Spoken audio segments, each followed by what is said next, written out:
Assalamualaikum warahmatullahi wabarakatuh. We would like to say thank you for watching our video. Let's introduce our group. We from group 1. My name is Nesya Putri Santika and my partner Aisman Nurul Huda, Feby Sintia Dewi, and Fadil Asidiki. In this video, we want to explain about morphemes. This video was made to fulfill the assignment from Morphology Syntax course, which was guided by our beloved lecturer, Mrs. Septa Aryanika, Master of Education. For the first topic will be delivered by our partner, Aisman Nur Huda. It's about definition of morphemes. Assalamualaikum warahmatullahi wabarakatuh. Hello, my name is Aisman Nurul Huda. In this video, I want to explain about definition of morpheme. Morpheme is the most important of word structure like syllabus and sentence. Words have an internal consisting of smaller unit organized with respect to each other in the particular way. The smallest unit of language that carries information about meaning or function. The word builder, for example, consists of two morphemes, but both with the meaning of construct and er, which indicates that entire word function as a noun with the meaning one who builds. Similarly, the word houses is made up of the morphemes house with the meaning dwelling and as with the meaning more than one. Jadi untuk contoh katanya yaitu builder. Builder terdiri dari dua morphem, build yang artinya membangun, sedangkan kalau ditambah er dia artinya orang yang membangun. Contoh lainnya yaitu house, houses, house artinya rumah, sedangkan kalau dia houses artinya rumah-rumah atau rumahnya terdiri lebih dari satu. Some words consist of a single morpheme. For example, the word train cannot be divided into similar parts, say train or rain, that carry information about its meaning or of function. Such words are said to be simple and are distinguished from complex words which contain two or more morphemes. Jadi untuk contoh morphem tunggal itu train itu tidak bisa dibagi jadi tr or ain atau t or rain. I think enough for explain about definition of morphem. Wassalamualaikum warahmatullahi wabarakatuh. And the second topic will be delivered by me. It's about free and bound morphemes. A morpheme that can be a word by itself is called free, whereas a morpheme that must be attached to another element is said to be bound. A morpheme boy, for example, is free since it can be used as a word on its own. Plural s, on the other hand, is bound. Free morphemes.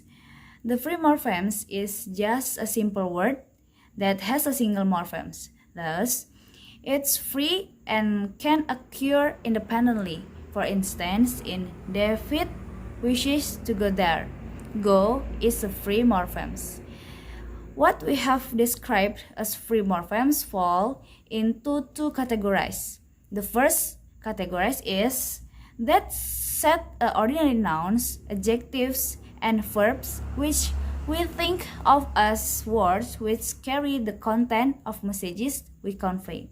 These free morphemes are lexical morphemes. Example, boy, man, look, break, and other. We can add new lexical morphemes to the language rather easily, so they are treated as an open class of word. And the second is functional morphemes. Example, and, but, because, above, in, and others.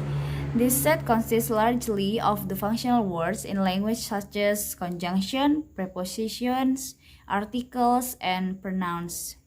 Because we almost never add new functional morphemes to the language, they are described as a closed class of word. And the next, it's about bound morphemes. By contrast to free morphemes, a bound morphemes is used with the free morphemes to construct a complete word, as it can't stand independently. For example, in the farmer wants to kill duckling, the bound morphemes er, s, and ling can't stand on their own. They need free morphemes of farm, want, and duck to give meanings. Bound morphemes are two types which include Inflectional morphemes modify a verb's tense or noun's number without affecting the word's meaning or class. Example of applying inflectional morphemes to words are adding s to the root dog to form dogs and adding ed from weight. And the second is derivational morphemes. This type of morphemes uses both prefix as well as suffix and has the ability to change function as well as meaning of word. For instance, adding the suffix slash to the noun meaning makes the meaning of this word entirely different. In English, the derivational morphemes are either prefixes or suffixes, but in the inflectional morphemes are all suffixes. There are only 8 of them in English. Bound morphemes appear only as a part of word, always in conjunction with the root and sometimes with other bound morphemes. For example, an appears only accompanied by other morphemes to form a word.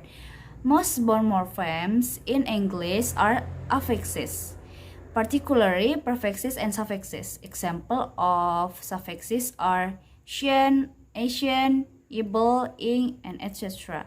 Bound morphemes that are not affixes is called Cranberry morphemes. Look at the table.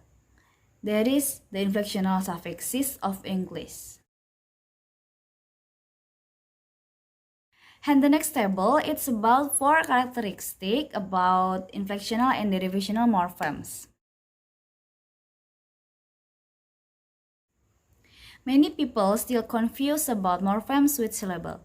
A few examples will show that numbers of morphemes and syllables in a word are independent of each other.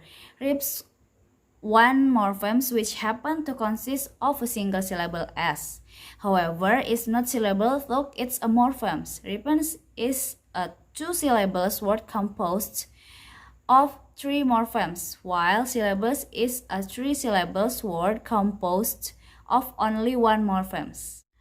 And the next topic, it's about suffixal homophone that will be delivered by Fadil Asidiki. Assalamualaikum warahmatullahi wabarakatuh. My name is Fadil Asidiki, and now I want to tell you about suffixal homophone. First, the inflectional morpheme er. Derivational suffix er with noun, which is attached to verb to form noun, as in hunter, fisher, is often called the agent er, and conveying the meaning of that which perform the action of the verb stem. It may also be attached to nonverbal stem, as in teenager, New Yorker, conveying the meaning of that which is related to, both belong to the same morpheme. Derivational suffix er, which appear at the end of word and convey the meaning of repetition, as in patter and chatter. Second, the verbal inflectional suffix with ing. The verbal inflectional suffix with ing has 2 homophones. Nominal derivation suffix, verb ing, as in meeting and wedding, and adjectival morpheme, as in charming woman. There are 2 ways to distinguish the verbal from the adjectival ing. First way, the verbal ing can usually occur after as well as before the noun it modified, as in I saw a burning house and I saw a house burning. The adjectival can be preceded by a qualifier or by the comparative or superlative, while the verb ing cannot. Like in it's a very comforting thought. This is a more exciting movie. Second way, the adjectival verb ing can occur after the verb seems but the verb ing is cannot. The snake seems interesting. The snake seems crawling. And the third, the verb inflectional D. The verb inflectional D has a homophone in the adjectival derivational, as in the adjectival can be predicted by a qualifier very, rather, or quite, or more and most. Like in, she was a devoted mother. Helen was excited about her new job. And the test of verb, it applicable to adjectival but not to verbal, like the guest seemed departed. The very departed guests had forgotten their dog. And the last is the adverbial derivational suffix ly. The adverbial derivation suffix is added to most adjectives to form adverb of manner, as in kindly, happily, has a homophone. The derivational suffix that is distributed as follow: a added to monosyllabic nouns to form adjectives that are inflected with er, like love, lovely. And b, it's added to noun to form adjectives that are not inflected with er. Example, king, kingly. C, it's added to few adjectives, give alternative adjectival form that are also inflected with er, like dead, deadly. D, added to a short list of time noun to form adjectives, like day, daily, month, monthly. That's all about suffixal homophone, and thank you. And the last topic, it's about allomorph, will be delivered by Feby Cynthia Dewi. For the last part, the material is allomorph. Allomorph in linguistics, an allomorph is a variation phonetic form of morpheme. The term allomorph describes the realization of phonological variation for a specific morpheme. And then there is an example from past tense. In English, a past tense morpheme is ed. It occurs in several allomorphs depending on phonological environment. It is pronounced like t, d, and ed.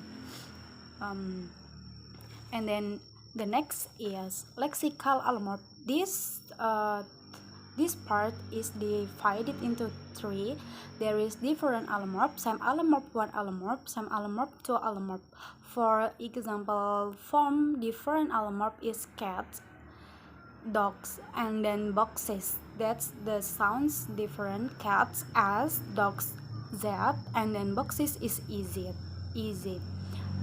Same allomorph, one allomorph, like disagree, discount, disbelief, and then same allomorph, two allomorph is like voice, kick it, and stop it. That sound is like t.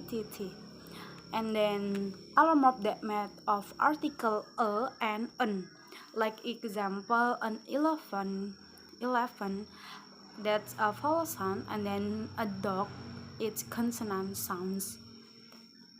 Both have the same meaning, it is singular. I think enough for our explanation about morphemes. Thank you for your nice attention. Wassalamualaikum warahmatullahi wabarakatuh.